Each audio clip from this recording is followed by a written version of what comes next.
Hi. Recently, you've addressed rumors of one acquiring Bellator and explained that the organization would prefer to grow organically. We've seen a lot of growth this year, and you're having fights in the Middle East and the U.S. soon. So, what else is in the pipeline for ONE as they expand? So I think we're planning for a record breaking year again next year in terms of number of events and lots of exciting things in store.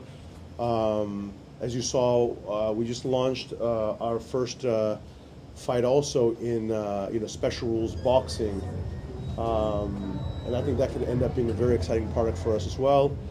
Um, yeah, I mean, and I think you also saw the power of our platform as the home of martial arts, with Stamp being the only female in the world to have three sports, to be a three-sport world champion at the highest levels of the world in each of the disciplines. It's amazing. So it's a historic day for women all over the world. Yeah, and I mean, you are globalizing martial arts, and you're also setting yourself apart by empowering women and giving them this stage. So, what led you to make a three-woman world championship title event? So even before I started one, because of my life story, on a personal level, poverty alleviation and gender equality are something very near and dear to my heart because of what happened with me in my younger days, many years ago, when my father went bankrupt and eventually abandoned the family. And in an Asian household, I'm originally from Thailand. That generation, at least, my father was meant to be the breadwinner, and my mother was supposed to take care of the kids. She had never worked a day in her life, except for home. Obviously, that's a lot of work, and she did her part of the marriage, but yet she was my father, discarded her when things came tough or were rough, and she had no way to no career or anything. She had no, and that made me think very deeply about gender equality, not just in my home country in Thailand, but around the world. And then, of course, poverty, just going through the days of struggle in poverty with my mother and my younger brother. Those are things that I just want to be able to, we've got the world's biggest platform now for martial arts, the biggest voice in the world. And I always tell our heroes, how do you want to use your voice? How do we want to use our big voice? And if I can, in some small way today, my team and I, and our incredible female world champions, if in some small way we inspired little girls all over the world to become a doctor, to become a CEO, to become a vice president of engineering, to break barriers, to not be limited by, um, the inequality, the world has been plagued with in terms of gender equality, then I will feel my team and I will feel that we've done a small part in making this world a better place. Thank you for sharing, and as a woman, we appreciate you giving them this platform. And then lastly, so grappling is gaining popularity around the world. We have smaller promotions gaining traction and new ones like ADXC in the Middle East popping up. So we've seen one consistently feature grappling on the cards and even making headliners. How do you see BJJ evolving here at ONE? So again, we are increasing the number of events with throwing. So we love the fact that we have a lot of flexibility. We love the fact that we celebrate the very best martial artists, the very best world championship fighters on the planet in every discipline. And we love the fact that we give them flexibility. We give them opportunity to express their art or their athletic ambitions in their own unique ways, right? In the other big 800-pound gorilla on the in the Western Hemisphere, you have only one option, which is MMA. Here, you can compete at the highest levels in the world and carve your own legacy and create your own history. And I think that's something very important because, even for me as a lifelong martial artist, I started as a Muay Thai practitioner. I still am a lifelong, and I still do it, but I picked up Jiu-Jitsu along the way. And for me, as Bruce Lee said, martial arts is an expression of the self, and to do it honestly how you feel, and I truly believe that Muay Thai and Jiu Jitsu are the two best hand to hand combat martial arts out there. So for me, and so, our professional athletes, they have the opportunity to not only grow in different disciplines, but then to vie for world titles if they're good enough in these disciplines. And I think that's what makes ONE so unique and so magical relative to any other promotion where, of course, we are as big or bigger than UFC in different metrics around the world. And I think our growth rates will continue. We just see that our numbers are growing exponentially. And I think this year will be the first year in which we, through the most number of events, right, for any global organization, I think we'll pass 60 this year every week. Awesome, Thank you. Hi Chatri, Deepan from the Straits Times. Yes. Just keen to find out what you thought of today's event. I mean, it's a pretty early start, but we saw a packed crowd here Yes. at the indoor stadium. How would you sum up the whole event? I thought it was fantastic. The only thing I was kind of complaining about with my team was that we normally have very fast-paced action, fight to fight, and this time they drew out the storytelling, which is great, but a little bit too long. So I, as a fan, was not super happy. I was super happy with the action, but I don't think I think my team and I could have done a better job. And it ended up being a 5-hour show. It could have easily been 4 hours.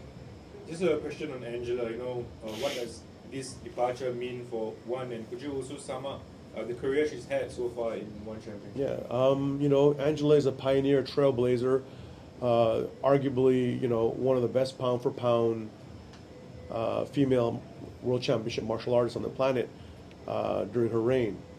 And skill-wise, I would say she's best pound for pound.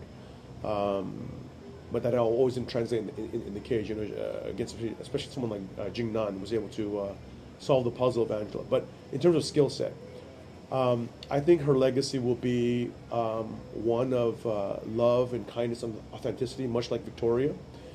And I'm joining the board. When Angela invited me to join the board of directors of Fight Story, I said yes immediately because I truly believe in her mission, in the mission of saving lives through stories, and understand that every single person, everyone in this room is a fighter. We're all fighting something. We all have good days, bad days, and ugly days. We all have fears, doubts, and insecurities, and it's not addressed enough. And I think I agree with Victoria. When I first met Victoria, I said, "What do you want to do with your life?" And she was like 9 or 10 years old. She said, "Chatri, I want to help the world." And I thought, wow, that's so deep for a little girl. And the fact that we can do that now and honor Victoria's legacy and help the world, save lives, and let people know all over the world that no one is alone. We're actually, and sorry to sound corny, but we are one. Every human being, we're all actually all tied together in this journey. And so when I created ONE, I didn't have a mission of putting on the most big pay-per-view dollars or revenues or any of that kind of stuff. I literally wrote, our mission is to unleash real-life superheroes who unite the world with hope, strength, dreams, and inspiration. I had no idea that, Angela, who's become a superhero, would then choose mental health, which is a very serious issue all over the world. Everyone struggles. And to bring it to light and, using our platform. So you'll be seeing a lot of Fight Story, you'll be seeing a lot of Angela in ONE still, albeit not as an athlete, on the sidelines, and I'll be very active with Fight Story and pushing the mission forward. And this is what's so beautiful. For me, ONE Championship, I want to alleviate poverty, I want to help gender inequality around the world. For Angela, it's saving lives through mental health awareness. But you see the platform is so big, we're broadcasting in 190 countries live every Friday. Again, the biggest broadcast by far now of any global organization in combat sports. And just our social media metrics, organic video views this year will be 30 billion organic video views. That's a message that's a platform that we can send a message. We can say, go be a bad person, go try to be a good person. We can say, if you find someone who's bullied, you can help them. Or if you find someone who's alone and lonely, you can help them. And I think that's the power of ONE, and that's what makes me most proud and most fulfilled for my team and I. Given what both fighters have achieved in the sport, Ham's kind of a veteran and Stamp's the next generation, where do you rank the main event in terms of classics, especially for women's MMA? I thought it was a good fight. I didn't think it was outstanding. Of course, both are, amongst the very best in the world, if not the best. I would say they're the two best atomweights on the planet. But I'm talking about pound for pound. You could argue different women, but they're definitely up there. in terms of pound for pound discussion. Actually, I would say Stamp, now having won 3 world titles across 3 different sports, is the single greatest female combat sports athlete. But the fight itself was good. It was technical. The ending came rather sudden. I was hoping that there would be more action overall, but it was a good fight. And for Stamp, just how good is he? We've seen her evolution. You know, she had that submission previously. She showed her ground game's evolving. Just how good can she be? Look, she is the greatest female combat sports athlete. No one has ever done what she's done. Win Muay Thai at the highest levels, win kickboxing at the highest levels, win MMA at the highest levels, and the way she's done it. And I went to visit Fairtex, I don't know, 2-3 months ago, just as I was touring Thailand, and had a training session with her, and her jiu-jitsu is legit. And that arm bar, I don't know if you saw, was tight. It was in. If there was 10 more seconds, that arm would have been broken. It was on. So who would have thought that a Muay Thai world champion, would be slick? And now her no-gi game is genuinely black belt level, genuinely. Actually, Mikey Musumeci was there with me. We were training together, and he was blown away by Stamp's skills now on the ground. What did you make of the custom rules bout with Chongjin Nan? And she says she wants to go back to atom weight. Is her and Stamp the natural? Yeah, I think that would be an incredible fight. I think we learned a few things because, again, we're always pushing the boundaries of innovation with new products and stuff. And I do believe that special rules boxing in those small gloves, it can be an outstanding sport and a great product for fans and creates different storylines as well, right?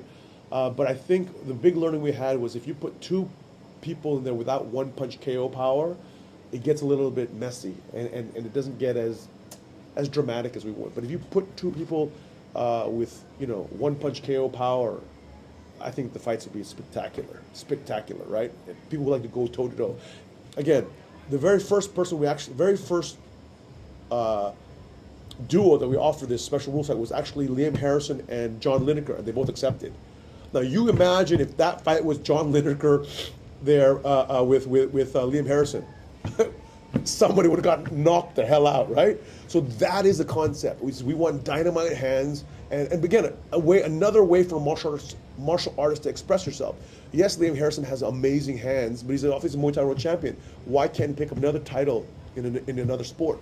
And again, it's just, as everyone knows, our mantra is the home of martial arts, and that's what we intend to do going forward. Always adding new products and innovating. Sometimes to innovate, you've got to experiment a little bit. Is there anything more that you want to tweak in terms of jiu-jitsu? We've seen combat jiu-jitsu, for example. Is there anything you want to add or tweak or play with? Every week I have a weekly product leadership meeting with all the different leaders, and we discuss that. Like, how do we get the Muay Thai product better? How do we get the jiu-jitsu product? How do we get the MMA product better? And for us, it's all about action and finish rate, right? I mean, I think we have a close to 70% finish rate, the highest in the world, compared to any other global organization, and I'm very proud of that. And I think most fans will say now that ONE is the most exciting promotion, especially if you watch One Friday Fights. I don't know if you guys have been watching that, but that is some insane stuff. Insane. And I think Joe Rogan even came out yesterday or something, or the day before, saying, ONE has the most exciting, product. And I agree.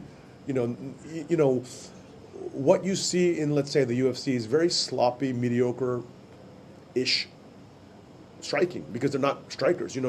A typical UFC fighter is a D1 college wrestler, 7-0 in the minor leagues, and then they do a little bit of striking, and then they enter the UFC.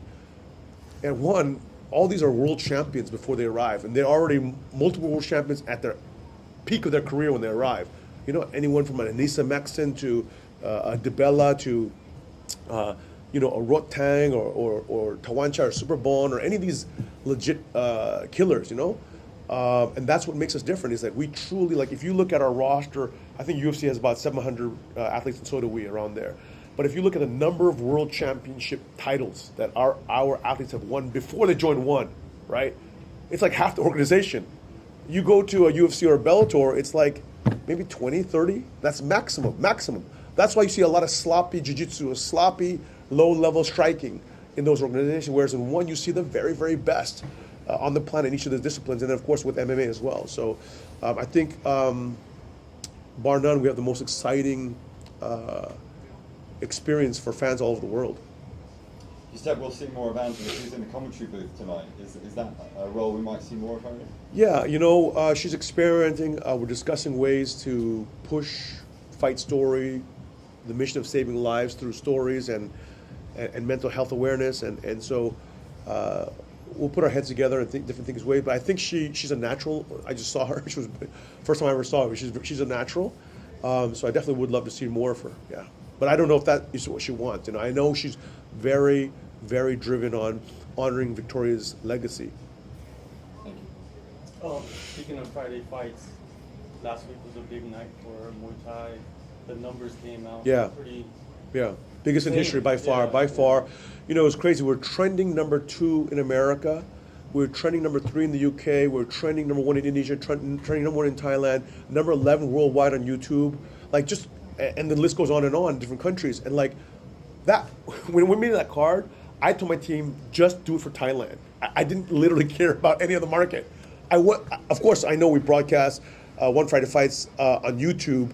Or if we don't have a broadcast partner, it's on YouTube. But if we have a broadcast partner in a country, then it'll be broadcast. But I really literally said, guys, I want to blow up Thailand because I knew our brand was hot. I knew we're, 34 weeks straight of number 1 rated show of any content stack, by the way. We're not just combat sports. We're number 1 over soap opera, movies, entertainment, news, sports, and combat sports. It's crazy, our numbers. And we're, 2, 3x, 4x bigger than the other any other content stack. So I said, let's do one card that just blows up the country and gets everyone. And I had no idea. Then suddenly Joe Rogan talking about it. Liam Harrison was there live. He flew in on his own dime. Just like crazy stuff all over the world. And our Japan numbers were up 20x from normal. Like, it just crazy stuff like that. So I was like, wow. So what I realized is just like, I used to think that, hey, no one's going to appreciate Muay Thai the way I do because I've done it all my life. But actually what people really appreciate is watching the very best of the best go at it. If you're the best in the world and you go out and you try to finish the fight, not pitter-patter, amateur hour stuff, finish the fight with unbelievable high-level technique, people appreciate it. Like, people definitely see the difference, the level difference of our strikers versus a UFC striker. Definitely. Not even close. Even our MMA strikers, right? Even like a Stan Fairtex is much, much crisper and cleaner than 99.9% of the roster. So, of our competitor. So that's just to give again like a little bit of color. So I think again, my team and I would say we're just at the very beginning of it. This is day 1 for us. But yeah, I mean it blew up numbers in Thailand alone. Estimate if you combine TV viewership, online viewership, and our partners' viewerships, it's 50 million easily. Viewers out of 72, 73 million population, which is crazy, right? It's crazy. So, Rotting Super Leg. Have you spoken with them? Yeah. As I said before, I was super close. I disagree with the judge's decision, but I respect and I understand it because it's super close. So my team and I are already talking about rematch. So we want to do the rematch ideally in Qatar. Is there a date? Yes, there's a date. I just can't announce it because we're coordinating with the government of Qatar in terms of the timing of the announcement. They want to. We won't tell. It's December. I'll just tell you that it's December, and it will be the biggest card this year for us. Yes. Last one question. No, we can have a few more. Five more Yeah. minutes. Yeah, 5 more minutes. Yeah. Can I ask some? 我们是来自中国的媒体，我想问一下您就是怎么评价熊静南的今天的表现？ So this is a media from China, Echo Sports, and her question is about Xiong Jingnan. What do you think Xiong Jingnan today's performance? I'm proud of both Jingnan and Wonder Girl. They are pioneers in developing new product for one, and it was a tough battle. I mean, I don't know how many athletes are willing to step in with small gloves.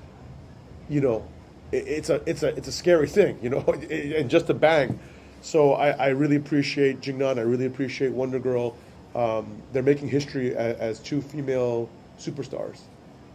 首先他说他非常感谢熊静楠和这个泰国他们接这场比赛，因为他们两个是这个新产品的先驱，因为之前没有人尝试过这个新的比赛，然后很少有人敢用这个响拳套站在这个圆笼里面，然后进行就是站立的对比，所以他对他们两个运动员都感到非常的自豪。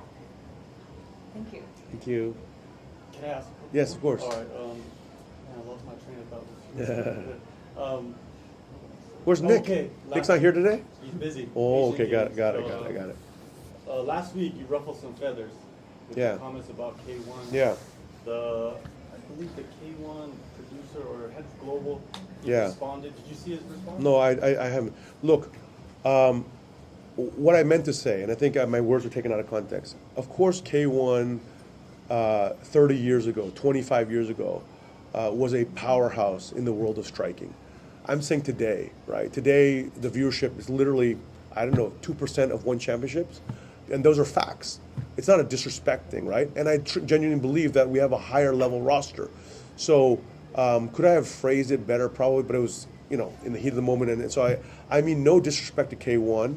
I'm just stating facts that K1 is predominantly a Japan only, and has been on a decline, right? For the last 25, 30 years has been on a decline. So, yeah, literally their viewership numbers are like literally 2% that of one. Even if you go to their YouTube page, I think it's like 50,000. Our YouTube page is 8 million, right? If you go to our Facebook page, 40 million. Theirs is, I don't even think 100,000.